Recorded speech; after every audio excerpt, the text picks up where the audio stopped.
यही बात हमें चैप्टर 1 के दूसरे हिस्से हिस्टोरियोग्राफी या इतिहास लेखन पर लाती है। मेंस में इस पर अक्सर एनालिटिकल सवाल बनते हैं ना, कि कैसे अलग-अलग दृष्टिकोण इतिहास की हमारी समझ को बदलते हैं। जी, सबसे पहले बात करते हैं कॉलोनियल अप्रोच की। जैसे जेम्स मिल हैं, विंसेंट स्मिथ हैं। इन इतिहासकारों ने जो लिखा उसमें अक्सर भारत को पिछड़ा हुआ एक स्थिर समाज दिखाया गया और ब्रिटिश शासन को एक तरह से सिविलाइजिंग मिशन की तरह जायज ठहराया गया। अच्छा, मतलब अपने शासन को सही साबित करने के लिए। हाँ, उनका लेखन कहीं ना कहीं साम्राज्यवादी हितों से प्रेरित था। जाहिर है, इस नजरिए की प्रतिक्रिया भी हुई होगी। नेशनलिस्ट अप्रोच इसी प्रतिक्रिया से उपजा, है ना? हाँ, बिल्कुल। जैसे आरसी मजूमदार, ताराचांद जैसे राष्ट्रवादी इतिहासकारों ने औपनिवेशिक दावों को चुनौती दी और भारतीय दृष्टिकोण से इतिहास लिखा। उन्होंने प्राचीन भारत के गौरव पर जोर दिया, स्वतंत्रता आंदोलन को महिमा मंडित किया।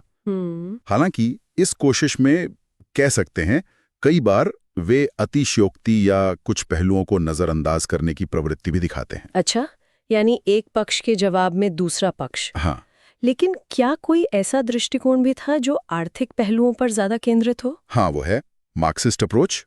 आरपी दत्त की किताब इंडिया टुडे या AR देसाई का social background of Indian nationalism इसके क्लासिक उदाहरण हैं। जी।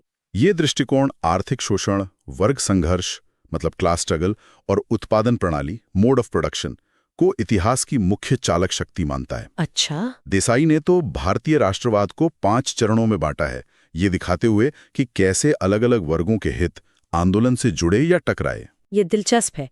क्या कोई ऐसा नजरिया भी है जो अभिजात्य वर्ग एलीट्स से हटकर आम लोगों के इतिहास पर फोकस करे? हाँ, वही है सबाल्टर्न अप्रोच यानी उपाश्रित दृष्टिकोण, जिसकी शुरुआत रणजीत गुहा ने की। रणजीत गुहा? हाँ, ये कहता है कि अब तक का इतिहास ज्यादातर एलीट्स, चाहे वो औपनिवेशिक हों या राष्ट्रवादी, के नजरिए से लिखा गया है।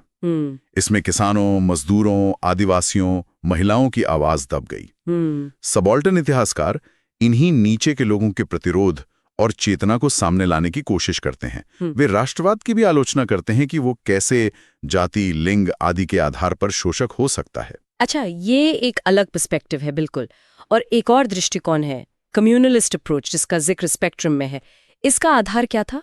ये दृष्टिकोण असल में काफी हद तक औपनिवेशिक इतिहास लेखन की फूट डालो राज करो नीति पर आधारित है।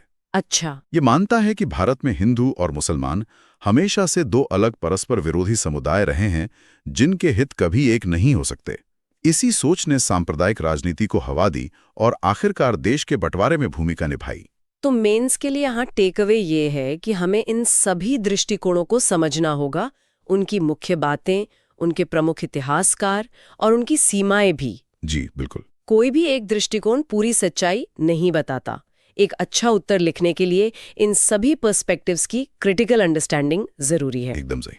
और प्रीलिम्स के लिए इतिहासकारों के नाम और उनके प्रमुख किताबों या अवधारणाओं जैसे देसाई के 5 चरण, गुहा